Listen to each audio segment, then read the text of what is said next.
নমস্কার। আজ আমি সকলের উদ্দেশ্যে একটি কবিতা পাঠ করে শোনাচ্ছি। কবিতার নাম স্বপ্নরা আসে যায়, কলমে সুভাষিস সরকার। বেশ তো, ফিরেই এলাম, চলেই গেলাম মনের দেশে, যেখানে এমন করেই হয় ফিরতেই দিনের শেষে। ভেবেছি ভীষণ ভুলো স্বপ্নগুলো, থেকেই যাবে, ওরাও কি যাবে চলে কিছু না বলে? কে আটকাবে দূরে ওই রাত্রি এসে ঘুমের দেশে বলছে শুনি, চলে আয় সেই ঘটনায় প্রহর গুনি। আমারও নেমেছে ঘুম, রাত নিঝুম চোখের পাতায়, এবার কি শান্তি পাবো?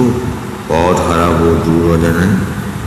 সাদা এক শয্যা পাতা কাব্য খাতা ডাকছে আমায়, বলে যায় অনেক হলো, দিন ফুরালো সেই ভাবনায়। আমিও দু চোখ বুঝি, কাউকে খুঁজি জলোচ্ছ্বাসে। ঘুমেরা বড্ড ভালো, কি জমকালো স্বপ্ন আসে। ধন্যবাদ।